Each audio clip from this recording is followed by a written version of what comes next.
Okay, here is the Stewart AS-616 that we rebuilt earlier, only to find out that the decoder had been pushed to the limit and it could not control. Once you got it going, you couldn't get it to stop. It would be a runaway all the time. Without it has no keep alive in it. It'd just be a runaway. And we're going to go through, not in real in depth on the fix up on this, just a few little things. And then I have a separate video, about 10 minutes of just doing a little bit of running. When complete, this thing is completely silent. And it's really, really good. It's a good looking one. Makes you want to get mine out and do something with it like right away, because I really like the way they run. And this one really turned out nice. It's going to be a good workhorse on his home layout. All right, look who's back. Okay, remember this guy? Was this a Stewart AS-616, something like that we rebuilt? Okay, now the problem with this guy is that the decoder in here does not respond to stop. You'll get him going, and you hit stop, he won't stop. Just keep going like forever. And after doing so many of these, I've got a theory that if the decoder, these DSRs, get pushed past their 1.25 amp limit too many times, they will develop the no stop problem, I think.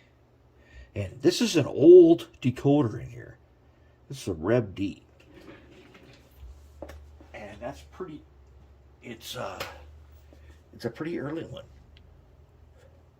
So what we're going to do, we're going to take them out, and we're going to put in a brand new, I think this is a Rev E, right? What is this guy? Rev E, okay? We're going to put a Series E decoder in there.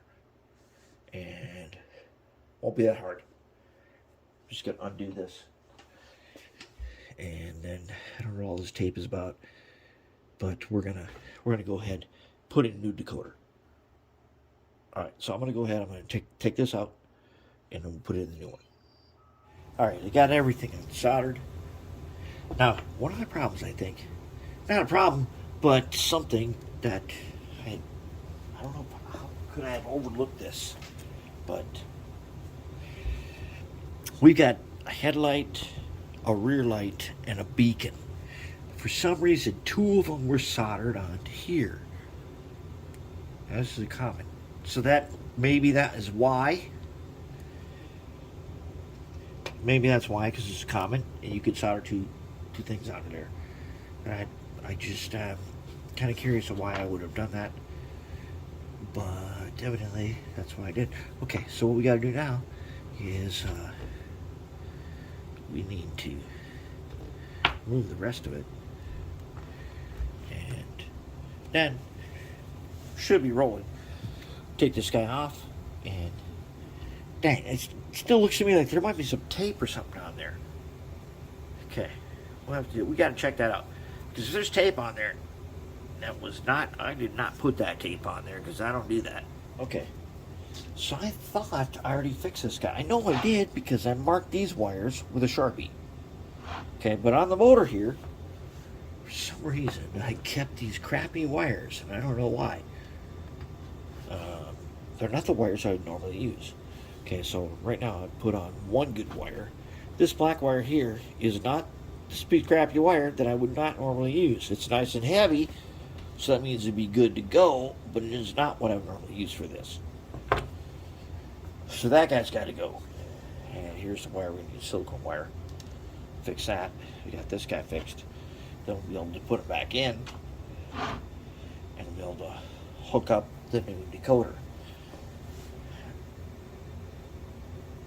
And even though the old order is crap, it should have worked. But the problem is that decoder, it had exceeded its limit too many times, and it has stopped accepting commands. So that's where we are. Put on new wires, just because I should have done this in the first place. But this is where we're at, and hey, we're not that far because we did good work the first time around, and doing these simple fix, putting on some better wire. All right, I want to show you guys something. This may frustrate you too, but let's say here we're working on this guy again. Got his new decoder in. This time it's also an NCE DA-SR, but this is a says Rev E on it. The one that had given us so much trouble where it would run away was a Rev D. It was older, and we determined that it had probably been run too close to its 1 amp limit too often, and probably went through it a few times, and it wrecked the speed control on it. Anyways, I got this in here. Now this guy has a beacon on it. Okay, I want to know if the beacon works. And he's got the super small tiny wire. And if you've ever had to test this tiny wire like this, you'll know that it is not easy. This hair-like wire here that comes with some of these LEDs. Okay, it's slippery. Alligator jaws won't grab it. How do you figure out if it works without soldering it onto the board? Because I need to still, if it does work, what if this was an unknown and had different wires that somebody had used? I got to figure out which one gets the resistor. So here is what I do for these kinds of things. When I take, let's say, I'm working with resistors or with LEDs, when I cut down these leads on them, I usually save these off to the side in a pile in case I need them for something, and this is one of the things that I need them for. So what I've done is I've taken, this one's got a piece of heat shrink on it, I don't need that yet.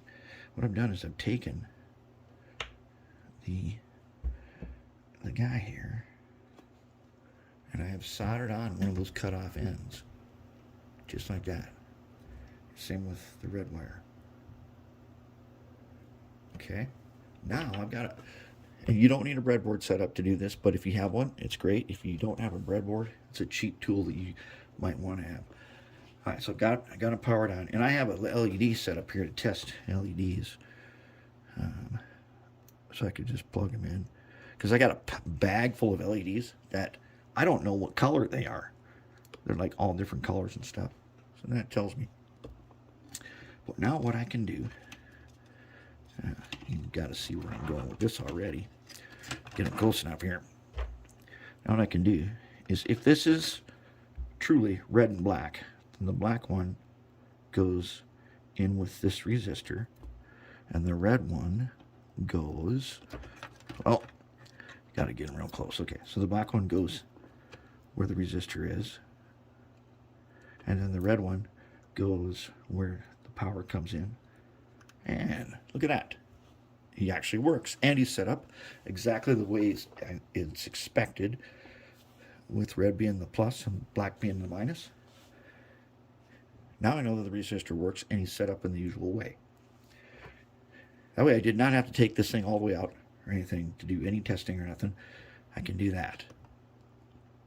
And if it was super short, I could still do this. I could put another lead on the end of these guys real easy. Now, how do you get that guy on there? That's the other tricky part. Basically, you need 3 hands. So you take Mr. Helping Hands. All right, Mr. Helping Hands can grab these things. And if I had one sticking out like this, I put a little rosin paste on there, solder them, and I can take my tweezers with my wire and then solder on. And then I've got my tester. And then when I want to take it off, super easy. Just reverse it, and then I can continue on with wiring. But that's a good way to test lights with the super fine wire. And we're getting ready to do a final reveal on this. Let's take a look at final wiring right there. Nothing to it, just headlights, which I got to put the resistors on. Forgot to do that. Or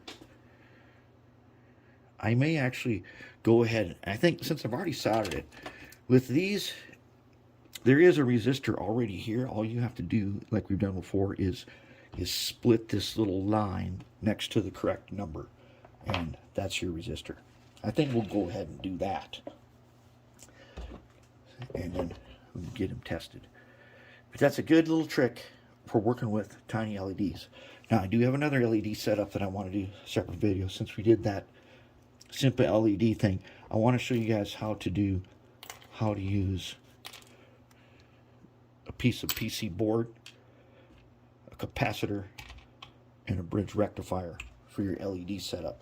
That'll make it a little more advanced, and that's building lighting is one thing. In DC, this setup gets you LEDs for your headlights in DC power. In DCC, this setup will get you some constant lighting if you want to do constant lighting, such as on our cleaning car, the old flat car. Well, we don't use a capacitor on the flat car because we want the light to go out when the track is dirty. But there's a bridge rectifier hooked to an LED. And when we roll this guy down the track, if the light goes out, that's where we got to check to see for dirty track. All right. That's it for simple test for LEDs to find out if they work without disassembling everything. Okay, last look at wiring. I did go ahead and use the onboard resistors on this NCE decoder. And I'm going to zoom in on it and show you. Okay, okay. Right there is, you see where it says C2? C, right there. C2, right there. Okay, that is, C is the common, so in Digitrax it's blue wire, and that 2 is a white wire, right? No, that 2 is a yellow. Okay, now here is another 2, right there. And there is a resistor. To activate this resistor, you just cut through that little thing right there with this little tiny knife. Okay, that activates that resistor, so you don't have to put a resistor on the light. Okay, that is like the rear light. Okay, then over here,